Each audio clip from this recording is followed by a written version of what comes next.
एक बहुत अच्छा विचार है कि जब आप तारीफों पे फिसलना और आलोचनाओं से बिखरना छोड़ दें, तब समझिए कि आपको सच्ची समझ आ गई है। जैसा कि ऐसे बहुत सारे लोग मिलते हैं। देखिए, आप आपकी तारीफें करते जाएंगे, तारीफों के पुल बांधते जाएंगे, और आप उस पे बड़े एकदम बड़ा आपको आनंद आ रहा होता है। तो ये नहीं होना चाहिए। और अगर कोई वही आलोचना कर देते तो आप बहुत बिखर जाते हैं।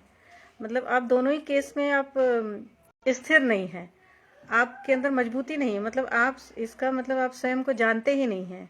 आप अपनी स्ट्रेंथ, अपनी वीकनेस, अपनी खासियत, अपनी बुराई, अपनी अच्छे, इसका मतलब आप अपने बारे में कुछ भी नहीं जानते कि आपको कोई और ही हैंडल कर सकता है। कि जब वो चाहे तो आपको तारीफें कर दे और आप तारीफों में बिल्कुल हलोट हो रहे हैं, बिल्कुल फिसल रहे हैं, बड़ा आपको लग रहा है अरे वाह उसने तारीफ कर दी या इसने कर दिया और लोग कर रहे हैं और मैं तो एकदम अब तो स्पेशल हो गया।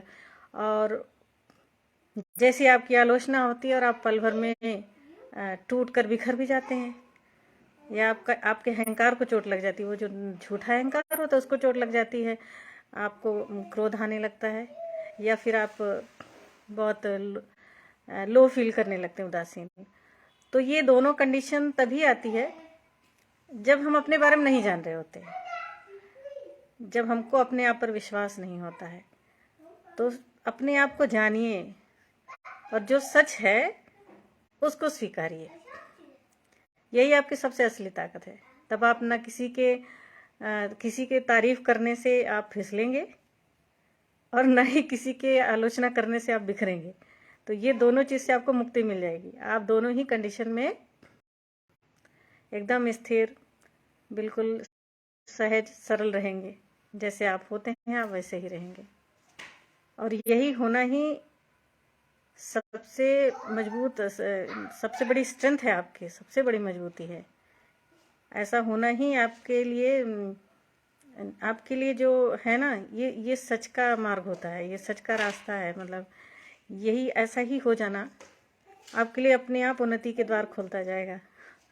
आप भीतर से बाहर से हर तरह से उन्नति करते जाओगे। तो इस चीज का जो है ऐसे बने, इस चीज को समझें कि आपको तारीफ भी और अपनी आलोचक भी, अपना प्रशंसक भी, सब कुछ आपको खुद का खुद ही बनना पड़ेगा।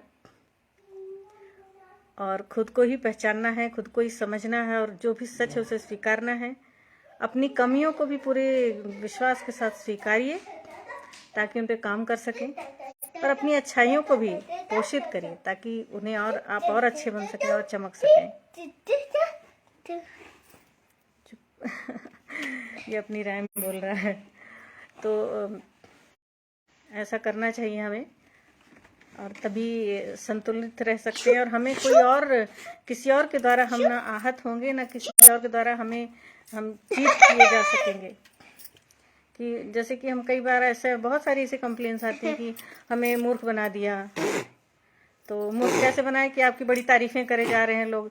और अगर आपकी बड़ी तारीफ कर रहा है कोई, तो आप पहले समझने का प्रयास करो कि कुछ तो आज के टाइम में ऐसा है कि लोग आपके, अगर जब उनसे कुछ काम आपसे निकालना होता है, कुछ फायदा, तो आपकी बड़ी तारीफें करेंगे।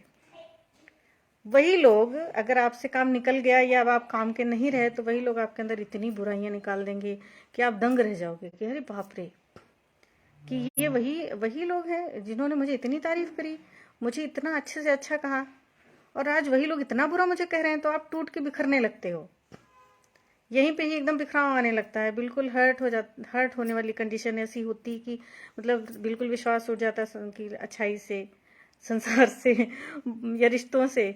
तो ये तभी होता है ना कि जब आप अपने ऊपर नहीं विश्वास करते हैं। तो अपने ऊपर विश्वास रखिए। अपनी कमजोरी, अपनी अच्छाई सब खुद ही पहचाननी है। अपनी स्ट्रेंथ सब कुछ पहले खुद को खोजिए। दूसरों को खोजने की आवश्यकता नहीं, ना दूसरों की सहायता। पहले खुद की सहायता तो करिए। हम खुद ही ऐसे होते हैं कि हमें खुद ही सहायता की आवश्यकता होती है। तो जैसे मैं बोलती हूँ कि आप दे कब सकते हैं, जब आप भरे होंगे। तो पहले खुद भरिए, पहले अपने आप को पहचानिए, अपनी खुद सहायता करिए, अपने भीतर के जो ब्लॉकेजेस हैं उनको हील करिए, अपने भीतर की जो चोटें हैं उनको मरहम लगाइए, उनको सही करिए, अपनी कमजोरियों पे काम करिए, अपने आप को सम्मान दीजिए, अपने आप को प्रेम करना शुरू करिए। तो जब आप अपने ऊपर इतना काम कर लेंगे और आप अपने भीतर से खुद भर जाएंगे अच्छी चीजों से, जब वो सब चीजें आपके अंदर भर जाएंगी ना, तभी आप दे सकेंगे और तब आपको कोई मूर्ख नहीं बना सकता। बिल्कुल एकदम, तब ये वाली कंप्लेन भी हट जाएगी और ये विक्टिम मेंटेलिटी भी हट जाएगी। मैं तो ये मानती हूँ कि जीवन में अगर ऐसा कुछ होता है तो आपके अच्छे के लिए होता है। ईश्वर ऐसा जानबूझ के करते हैं, जिससे प्रेम करते हैं उनके जीवन में ही ऐसी चीज़ें लाते हैं ताकि आप सीख सकें, आप मजबूत बन सकें और आप अपने आप पर काम कर सकें, आप अपने आप को चमका सकें, आप इस काबिल बन सकें कि आप दे सकें, ताकि पहले आप भरें। जब तक आप भरेंगे नहीं तब तक आप दे भी नहीं सकेंगे। तो इसलिए ऐसा होता है। तो जो भी होता है जीवन में, सबके लिए ईश्वर को थैंक यू करना चाहिए। विक्टिम मेंटेलिटी सबसे पहले त्याग देनी चाहिए। बिना ईश्वर के कुछ भी नहीं होता है। वो जो चाहते हैं वही होता है और वो जो चाहते हैं वो अच्छा ही होता है। हम अज्ञान हैं, हम कुछ नहीं जानते। हमारे कितने जन्म हुए, हमने कब क्या क्या कर्म किए, हम कुछ भी नहीं जानते। या आज इस जन्म में भी अनजाने में हमसे क्या क्या गलतियां हो रही हैं, या अनजाने में क्या अच्छाइयाँ हो रही हैं, हम बहुत सारी चीज़ नहीं जानते। तो लेकिन वो सब जानते हैं। तो जो भी देते हैं उसके लिए आप थैंकफुल रहिए। वो हमारे पिता हैं, वही हमारे सब कुछ हैं और जो करेंगे वो हमारे अच्छे के लिए करेंगे। तो जो मिल रहा है उसको याद रखिए, जो खो रहा है उसे भूल जाइए, क्योंकि खोने वाली चीज़ तो उसको आप पा नहीं सकते, बस उसका दुखड़ा रो सकते हैं। और अगर उसका दुख रोएंगे तो आगे के जो वर्तमान है उसको भी खराब कर लेंगे और आगे भविष्य तो खराब होगा ही। तो उसे छोड़ दें, पर जो मिल रहा है उसके लिए हैप्पी हों, उसके लिए खुशी मनाएं और उसके लिए ईश्वर का धन्यवाद करते रहें। तो बस इस पर काम करिए। और ये मेरी जो लाइन मैंने निकाली, मेरे आज ऐसे मेरी थॉट में आई कि तारीफों से फिसलना नहीं है, आलोचनाओं से बिखरना नहीं है। इतना अपने आप को जान लेना है और इतने मजबूत बन जाना है।